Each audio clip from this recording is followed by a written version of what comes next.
লিটনের বয়স 18 বছর, দ্বাদশতম ক্লাসের ছাত্র। এই বয়সেই বন্ধুদের সাথে মিশে দারুণ পেকে গেছে। কি সে করেনি? বন্ধুদের সাথে মিলে নিয়মিত ভিডিও দেখা, হোটেলে গিয়ে মেয়েদের কাজ করে দেওয়া, আরও কত কি। এছাড়াও যখনই তারা কলেজে বা অন্য কোথাও আড্ডা দিত, সারাক্ষণ এসব নিয়েই আলাপ আলোচনা করত। এ পর্যন্ত অন্তত ডজন খানেক বিভিন্ন বয়সের মেয়েকে কাজ করে দিয়েছে সে। তাই এই ব্যাপারে সব সময় তার একটু আগ্রহ আর কৌতূহল বেশিই থাকে। একদিন সব বন্ধুরা মিলে একটা বুক শপে গেল কিছু বই কেনার জন্য, আর খুঁজতে খুঁজতে হঠাৎ একটা গল্পের বই এর দিকে চোখ যেতেই চমকে উঠল লিটন। গল্পের বই এর মোড়কে রঙিন ছবি আর গায়ে লেখা পারিবারিক ঠাকুর ডুবানোর গল্পের সম্ভার, আর নিচে বড় বড় অক্ষরে লেখা মা ছেলের, বাবা মেয়ে, ভাই বোনের ঠাকুর ডুবানোর গল্প। বইটা হাতে নিতেই অন্যদের চোখ পড়ল সেদিকে। লিটন প্রথম পাতা উল্টিয়ে গল্পের সূচিপত্র দেখল। আর তা দেখে তো সবার চোখ কপালে। কি সব অদ্ভুত নাম সব গল্পের! এসব দেখে সবারই অবস্থা খারাপ। দোকানদারের কাছে আরও কপি আছে কি না জিজ্ঞেস করতেই আরও দুটো বেড করে দিল। বই 3টে আর তারা বন্ধু 5 জন। যাই হোক, বইয়ের দাম দিয়ে সবাই একটা খোলা মাঠে জড় হলো এবং লিটন প্রথম গল্পটা পড়তে লাগল আর বাকিরা বসে শুনতে লাগল। গল্পে ছেলে কৌশলে তার মাকে রাজি করিয়ে কাজ করে দিয়েছে বাবার অগোচরে। এক সময় গর্ভবতী হয় এবং একটা ছেলের সন্তানের জন্ম দেয়া। সবাই গল্পটা শুনে হতবাক। এও কি সম্ভব? মাকে কি কাজ করে দেওয়া যায়? সবাই একে অন্যের দিকে তাকাচ্ছে। যাই হোক, তারা আরও 2-3টে গল্প পড়ল। সবাই উত্তেজিত হয়ে গেল। সবার শক্ত হয়ে গেছে। লিটন বলল, চল উঠা যাক বলে সবাই উঠে চলে গেল যার যার গন্তব্যের দিকে। বিকেল 5টার দিকে বাড়ি ফিরে লিটন দরজা বন্ধ করে গল্পগুলো পড়তে লাগল। যতই পড়ছে ততই সে উত্তেজিত হচ্ছে। এবার লিটনের পরিবার সম্পর্কে কিছু বলি। বাবা মা আর লিটনকে নিয়েই ছোট্ট সংসার। লিটনের বাবা একজন ব্যবসায়ী আর মা মিসেস রুমা একজন সফল গৃহিণী। লিটনের আর কোনো ভাই বোন নেই। লিটনের বাবা মা অবশ্য এখনও চেষ্টা করছেন আরেকটা সন্তান নেওয়ার জন্য, কিন্তু কোনো এক ক্রণে তা হচ্ছে না। যাই হোক, লিটনের বাবা সারাক্ষণই তার দোকান নিয়ে ব্যস্ত থাকেন। সকালে গিয়ে দুপুরে আসেন খেতে, তারপর একটু বিশ্রাম নিয়ে আবার চলে যান এবং ফেরেন রাত 10টার দিকে। এবার লিটনের মা মিসেস রুমা সম্পর্কে বলি। অল্প শিক্ষিতা। এসএসসি পাশ করার পর লিটনের বাবার সাথে তার বিয়ে হয়ে যায়, তাই পড়ালেখা করতে পারেননি। বয়স তেমন না, 36 বছরের মত। মাঝারি গড়নের। মিসেস রুমা বাড়িতে যখন থাকেন সব সময় শাড়ি পরেন তিনি। বাড়িতে মোটামুটি ফ্রি চলাফেরা করতে পছন্দ করেন। একমাত্র ছেলে হওয়ায় বাবা মা দুজনেই লিটনকে খুব আদর করেন আর ভালোবাসেন। গল্পে ফেরা যাক আবার। লিটন যখন একমনে মা ছেলের গল্প পড়ছিল আর হাতের কাজ সারছিল, তখন হঠাৎ করে তার মা মিসেস রুমা কোনো আওয়াজ না করেই ছেলের ঘরে ঢুকে যায় তাকে খাবার জন্য ডাকতে, আর ঢুকেই তিনি হতভম্ব হয়ে যান ছেলের অবস্থা দেখে। লিটন দরজা বন্ধ করেছে, কিন্তু মনে হয় অধিক আবেগের কারণে ছিটকিনি লাগাতে ভুলে গেছে। মিসেস রুমা ঘরে ঢুকেই ছেলের অবস্থা দেখে নিজের চোখকে বিশ্বাস করাতে পারছিলেন না। যা দেখছেন তা কি সত্য না কল্পনা। পাথরের মতো কিছুক্ষণ দাঁড়িয়ে রইলেন আর ছেলের কাণ্ড দেখতে লাগলেন। মিসেস রুমা ছেলের কাণ্ড দেখে নিজেকে আর সামলাতে পারলেন না, আর ওখান থেকে আবার কোনো আওয়াজ না করে ছেলের রুম থেকে বের হয়ে গেলেন। মিসেস রুমা নিজের রুমে গিয়ে ছেলে যা কর্মকাণ্ড করছিল তা ভাবতে লাগলেন। কি দেখলেন তিনি? শেষ পর্যন্ত তাদের আদরের সন্তানটি বকে গেল। তাছাড়া ও এমন কি বই পড়ছিল যার কারণে সে এমন গরম হয়ে গেল যে আমি তার রুমে গেলাম সে একটুও টের পেল না, নাকি টের না পাওয়ার ভান করেছিল। এসব ছাড়াও আরও অনেক কিছু মিসেস রুমার মাথায় ঘুরপাক খাচ্ছিল। আর ওদিকে লিটন হাতের কাজ শেষ করার পর কিছুটা হালকা অনুভব করছে এবং উঠে চান করে পরিষ্কার হয়ে গেল। তারপর রুম থেকে বের হয়ে মা বলে মিসেস রুমার দিকে যেতে লাগল। ছেলের কণ্ঠ শুনে মিসেস রুমা উঠে এলেন এবং বললেন, রুমা, কি রে, এমন ছাগলের মতো ডাকছিস কেন? কি হয়েছে? লিটন বলল, খিদে লেগেছে, কিছু দাও খেতে। মিসেস রুমা মনে মনে বললেন, খিদে লাগবে না, এতক্ষণ যা করছিলিস তাতে তো খিদা লাগারই কথা। মাকে বিড়বিড় করে কিছু বলতে দেখে লিটন আবার বলল, কি হলো, কি সব বিড়বিড় করছো? কই খাবার দাও। ছেলের কোথায় মিসেস রুমার সম্বিত ফিরে পেলেন এবং সব কিছু লুকিয়ে বললেন, তুই তোর রুমে যা, আমি নিয়ে আসছি। মায়ের কথায় লিটন তার রুমে চলে যায় এবং একটু পর খাবার নিয়ে মিসেস রুমা ছেলের রুমে ঢোকেন। লিটন তখন বিছানায় শোয়া ছিল, মাকে দেখে সে উঠে বসল। মিসেস রুমা খাবার নিয়ে বললেন, তুই খা, আমি গেলাম বলে উঠে যেতেই লিটন হাত চেপে ধরে মাকে বলে, বসো না আমার পাশে একটু। ছেলের কথায় মিসেস রুমা লিটনের পাশে বসল। লিটন খাওয়া শুরু করল আর বলল, তোমাকে আজ অনেক সুন্দর লাগছে মা। রুমা বলল, তাই নাকি? তা এতদিন সুন্দর লাগেনি বুঝি? মিলন বলল, লাগত, তবে আজকে একটু বেশি সুন্দর লাগছে। রুমা বলল, হঠাৎ করে তোর আমাকে ভালো লাগার কারণ কি? মিলন বলল, আমতা আমতা করে, হঠাৎ করে হবে কেন, তোমাকে তো সব সময় ভালো লাগে। রুমা বলল, না, আগে কখনো তো এমন প্রশংসা করিসনি, আজ হঠাৎ করে করলি তো তাই। লিটন বলল, আজ কেন জানি তোমাকে একটু বেশি ভালো লাগছে। রুমা বলল, হয়েছে, আর ভালো লাগতে হবে না। খাওয়া শেষ করে পড়তে বস। আজকাল মনে হয় তোর মন পড়ালেখার চাইতে অন্য কিছুতেই বেশি পড়ছে। লিটন কিছুটা ধাক্কা খেল মায়ের কথা শুনে। তার একটু ভয় করতে লাগলো বিকেলে যা ঘটেছে তা কি মা টের পেয়ে গেছে নাকি। সে কথা পাল্টিয়ে বলল, না, ভালই তো হচ্ছে পড়ালেখা। মিসেস রুমা আর কথা না বাড়িয়ে ওখান থেকে উঠে নিজের রুমে চলে গেলেন। আর এই প্রথম লিটন মায়ের চলে যাওয়ার দিকে বিশেষ দৃষ্টিতে তাকাল। দুলুনি দেখে শক্ত হতে লাগল। এই প্রথম মায়ের দিকে সে অন্য দৃষ্টিতে তাকাল। তার খুব ভালো লাগতে শুরু করল। লিটন বালিশের নিচ থেকে বইটা বের করে আবারও মা ছেলের একটা গল্প পড়তে লাগল। এক পর্যায়ে সে এতটাই আসক্ত হয়ে গেল যে গল্পের সাথে নিজেকে ও তার মাকে কল্পনা করতে লাগল। মাকে নিয়ে হাতের কাজ করতে লাগল সে আবার। এদিকে মিসেস রুমা লিটনের রুম থেকে যখন বের হয়ে গেল তখন তিনি তার রুমে না গিয়ে লিটনের ঘরের দরজার পাশে দাঁড়িয়ে সে কি করছে তা দেখতে লাগল। লিটনের সেদিকে কোনো খেয়াল নেই। লিটন এতটাই গরম হয়ে গেল যে মায়ের নাম ধরে জোরে জোরে বলছিল। মিসেস রুমা এতক্ষণ ছেলের সব কথা শুনছিলেন এবং সেও কিছুটা গরম অনুভব করেন, কিন্তু পরক্ষণেই নিজেকে সংযত করলেন এবং নিজের ঘরে চলে গেলে। লিটন আবারও বাথরুমে গয়ে পরিষ্কার করে রুমে এলো এবং বইটা বালিশের নিচে রেখে পড়তে বসল আর মনে মনে ঠিক করল যেভাবেই হোক মাকে কাজ করে দিতে হবে। এমন একটা জিনিসকে কাছে না পেলে শান্তি পাচ্ছে না, আবার ভাবছে কিভাবে শুরু করা যায়। পড়ায় একদম মন বসাতে পারছে না, তবুও চেষ্টা করল পড়তে। ওদিকে মিসেস রুমা নিজের রুমে গিয়ে ছেলের কথাগুলো আর ছেলে যা করল তা ভাবতে লাগল। হঠাৎ লিটনের কি হলো, সে কেন ভাবছে? সে এত খারাপ হয়ে গেল কেন? আর বইটাতে এমন কি আছে যে সে এতটাই উত্তেজিত হয়ে গেছে আর শেষ পর্যন্ত আমাকে নিয়ে এমন কথা বলতে পারছে? যেভাবেই হোক আমাকে বইটা দেখতে হবে। আরও নানা কথা ভাবতে লাগলেন। আর তিনি যখন এসব ভাবছিলেন তখন খুব গরম হয়ে গেলেন। কল্পনা করতে লাগলেন, এত বড় সে আগে কখনো দেখেনি। এসব ভাবছেন আবার নিজেকে বকাও দিচ্ছেন। ছি, এসব তিনি কি ভাবছেন ছেলেকে নিয়ে? যাই হোক, এভাবেই মা ছেলে দুজনে দুই জায়গায় যার যার মনের অবস্থা আর কল্পনা নিয়ে কাটিয়ে দিলেন আরও কিছুটা সময়। রাত যখন 10টা তখন লিটনের বাবা বাড়িতে আসল এবং হাত মুখ ধুইয়ে একসাথে সবাই খাওয়া দাওয়া সেরে নিল। খাওয়া শেষে লিটন তার রুমে আর মিসেস রুমা ও তার স্বামী নিজেদের বেডরুমে চলে গেল। মিসেস রুমা সেই বিকেল থেকে ছেলের কাণ্ড দেখে অনেক গরম হয়েছিলেন, তাই কাজ করিয়ে নেওয়ার জন্য ব্যস্ত হয়ে পড়লেন। স্ত্রীর এমন অবস্থা দেখে স্বামী সঞ্জয় বললেন, কি ব্যাপার, আজ এত উতলা হয়ে উঠেছ কেন তুমি? আগে তো কখনো এমন করনি, তো আজ হঠাৎ কি হলো তোমার? রুমা, তেমন কিছু না, বিকেল থেকে গরম অনুভব করছি, তাড়াতাড়ি ঠান্ডা করে দাও আমায়। সঞ্জয় স্ত্রীর এমন ব্যবহারে কিছুটা অবাক, তবুও তেমন কিছু না বলে বুকে ঠান্ডা করার কাজে লেগে পড়লেন।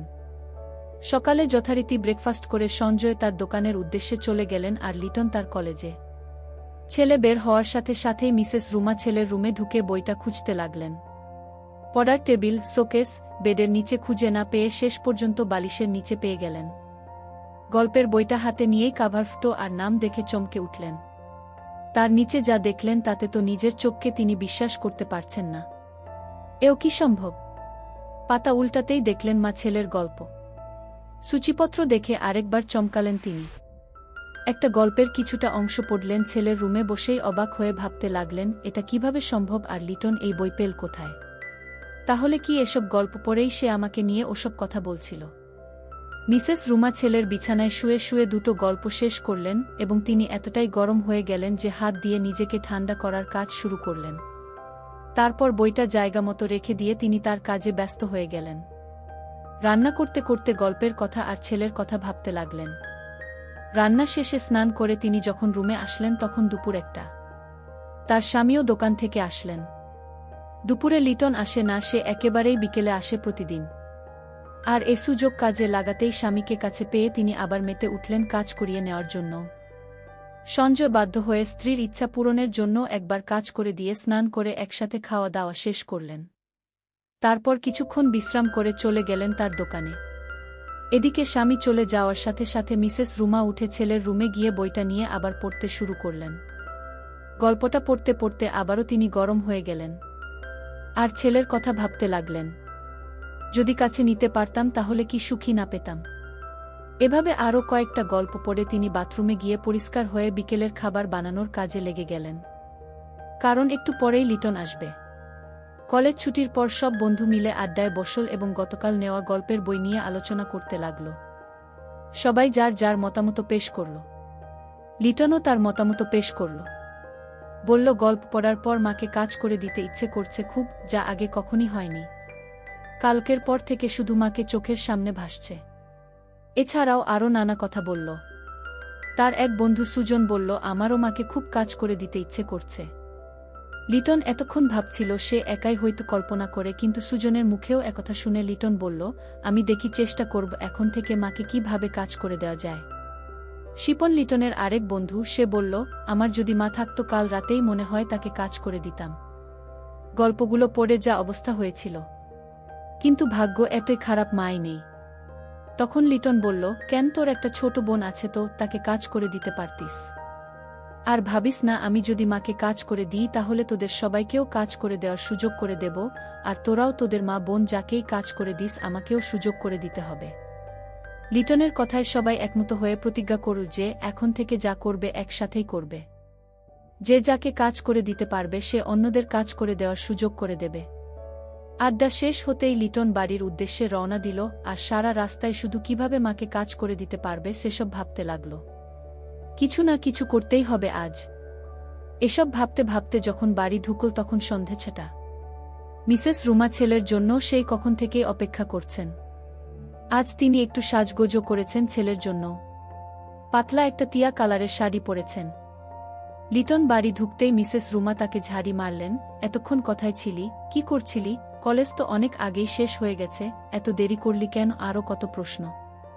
লিটন একটু ধাক্কা খেল, কারণ তার মা আগে কখনো এভাবে তাকে জেরা করেনি। আজ মার কি হলো? সে তার মাকে একবার ভালো করে দেখল। আজ মাকে অনেক সুন্দরী লাগছে। সে একটু নিজেকে সামলে বলল, একসাথে এত প্রশ্ন করলে কিভাবে উত্তর দেব? বন্ধুদের সাথে আড্ডা মারছিলাম তাই দেরি হয়ে গেছে। তা তুমি কি কোথাও বেরুচ্ছ নাকি? মিসেস রুমা বললেন, কোথায় যাব?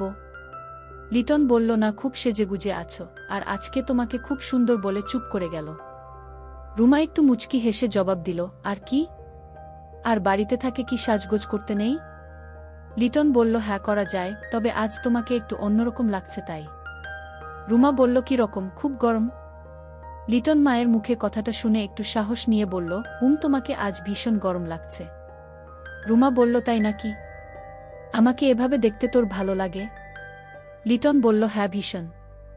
রুমা বলল, যা তুই কাপড় পাল্টে হাত মুখ ধুইয়ে আয়, আমি তোর খাবার দিচ্ছি। এই বলে রুমা রান্নাঘরের দিকে যেতে লাগল। লিটন দাঁড়িয়ে দাঁড়িয়ে দোলুনি দেখল।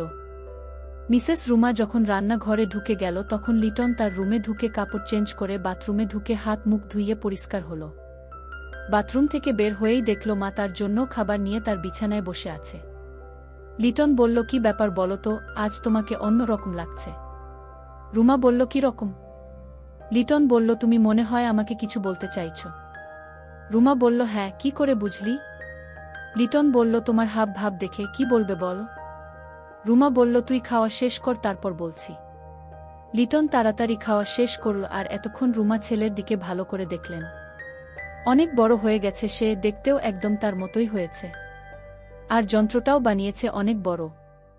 একবার ভাবলেন ধরে দেখবেন, আবার ইচ্ছাটাকে চাপা দিয়ে ছেলের দিকে তাকিয়ে রইলেন। লিটন খাওয়া শেষ করে বলল, এবার বল, কি বলবে? রুমা বলল, তার আগে তুই প্রমিস কর, যা বলবি সত্যি বলবি। লিটন কিছুটা ভয়ের স্বরে বলল, ঠিক আছে, প্রমিস করছি, যা বলবো সত্যি বলবো, এবার বলো। রুমা বলল, তুই কি কাউকে ভালোবাসিস? লিটন বলল, হুম। রুমা বলল, কাকে? আমাকে কি বলা যাবে? লিটন বলল, কেন যাবে না, আমি যে তোমাকেই বেশি ভালোবাসি। রুমা বলল, আমাকে তো বাসিস, সেটা আমিও বুঝি, মানে তুই কারো সাথে প্রেম করিস না? লিটন বলল না। ওসব আমার দ্বারা হবে না। রুমা বলল, তুই কি কাউকে কাজ করে দিয়েছিস? লিটন এবার বড় একটা ধাক্কা খেল। মা হঠাৎ তাকে এমন প্রশ্ন করবে সে কল্পনাও করতে পারেনি। কি বলবে বুঝে উঠতে পারছে না। চুপ করে রইল। লিটন চুপ করে আছে দেখে মিসেস রুমা আবার ছেলে জিজ্ঞেস করলেন, কি রে, কিছু বলছিস না কেন? কোনো লজ্জা নেই মায়ের কাছে বল। মায়ের কথায় লিটন একটু সাহস পেয়ে বলল, হ্যাঁ। রুমা বলল, কত জনের সাথে? লিটন বলল, হবে 20-25 জনের মতো, আর বেশিরভাগই হোটেলের মেয়ে। রুমা বলল, তোর সাথে কি অন্য কেউ ছিল? লিটন বলল, হ্যাঁ, আমার বন্ধুরা ছিল সাথে। রুমা বলল, সবাই একসাথে? লিটন বলল, হ্যাঁ। রুমা বলল, গতকাল বিকেলে তোকে একটা বই পড়তে দেখলাম আর হাতের কাজ করতে দেখলাম। ওটা কোথায় পেয়েছিস? মায়ের কথায় আশ্চর্য হয়ে গেল, তার মানে ওর মা সব কিছু দেখেছে। একটু লজ্জিত হয়ে বলল, ওটা বন্ধুদের সাথে গিয়ে দোকান থেকে কিনেছি। ওরাও দুটো কিনেছে একই বই। মিসেস রুমা বললেন, তোর এমন বই পড়ার শখ হলো কেন? লিটন বলল, আসলে আগে কোনোদিন পড়িনি, কাল যখন সবাই দোকানে গেলাম আমার চোখ পড়ে বইটার দিকে। নাম আর সূচি দেখে পড়ার লোভ সামলাতে পারলাম না, তাই কিনে নিলাম, আর আমার দেখাদেখি ওদের মধ্যে আরও দুজনে কিনেছে। রুমা, ওহ, আর গল্প পড়তে পড়তে আমাকে নিয়ে কি যেন বলছিলি তখন, কি? লিটন বলল, তুমি কিভাবে জানলে? রুমা বলল, আমি দরজার আড়ালে দাঁড়িয়েছিলাম। মায়ের কথা শুনে এবার সব কিছু ভুলে গিয়ে লিটন বলল, গল্পগুলো পড়ে খুব ভালো লাগছিল, আর তোমাকে কাজ করে দিতে ইচ্ছে করছিল, আর তখন তাই বিড় করে বলছিলাম। তোমাকে কাজ করে দিতে ইচ্ছে করছিল তখন খুব। ছেলের মুখে নিজেকে কাজ করে দেওয়ার কথা শুনে রাগান্বিত ভাব নিয়ে রুমা বলল, কি আবোল তাবোল বলছিস তুই? তোর কি মাথা খারাপ হয়ে গেছে? মায়ের সাথে কেউ এমন করে নাকি? লিটন না হলে গল্প আসল কিভাবে? আর আমার বধূরাও গল্পগুলো পড়ে আমার মতো তাদের মা বোনকে কাজ করে দেওয়ার জন্য পাগল হয়ে গেছে। ওরা নাকি যেভাবেই হোক তাদের মা বোনকে কাজ করে দেওয়ার চেষ্টা করবে, তাহলে আমি কেন চাইব না? একটু দুষ্টু হাসি দিয়ে রুমা বলল, তাই নাকি? লিটন বলল, হ্যাঁ, ওরা আমাকে কথা দিয়েছে, ওরা যদি ওদের মা বোনদের মধ্যে কাউকে কাজ করে দিতে পারে তাহলে আমাকেও কাজ করে দেওয়ার সুযোগ করে দেবে। আর আমিও বলে চুপ করে গেল। রুমা বলল, তুইও কি? লিটন বলল, আমিও তাদের কথা দিয়েছি, যদি তোমাকে কাজ করে দিতে পারি তাহলে তাদেরকেও কাজ করে দিতে দেব। বড় বড় চোখ করে মা বলল, তোর কি মাথা খারাপ নাকি? আমি যদিও তোর সাথে করতে রাজি হই তাই বলে কি তোর বন্ধুদের সাথেও কাজ করব নাকি? লিটন খুশিতে বলল, তার মানে তুমি আমার সাথে কাজ করতে রাজি আছো? রুমা বলল, আমি কি বলেছি নাকি আমি রাজি? লিটন বলল, এই যে বললে। রুমা বলল, ওটা তো কথার কথা বললাম। লিটন বলল, না, ওটা তোমার মুখ থেকে এমনি এমনি বের হয়নি, তার মানে তুমিও চাও আমাকে দিয়ে কাজ করে নিতে, তাই না? রুমা ছেলের কাছে ধরা পড়ে গিয়ে রুমা আমতা আমতা করে বলল, তা একটু চাই না তা না। তুই আজ কলেজে যাওয়ার পর তোর রুমে গিয়ে তোর বালিশের নিচে বইটা পাই এবং গল্পগুলো পড়ে আমার খুব ভালো লাগলো, আর তখন থেকে চোখের সামনে গতকালের দেখা দৃশ্য আর আমাকে নিয়ে বলা কথাগুলো মনে পড়ছিল। তাই তো আজ বিকেল থেকে তোর জন্য সাজগোজ করে আছি যে তুই এলেই তোকে আমার মনের কথাগুলো বলবো। মায়ের মুখে এসব শুনে লিটন আর থাকতে পারল না। তাড়াহুড়া করে ঠাকুর ডুবানোর জন্য ব্যস্ত হয়ে পড়ল। রুমা ছেলে কান দেখে বলল, আস্তে বাবা, আস্তে, আমি তো পালিয়ে যাচ্ছি না।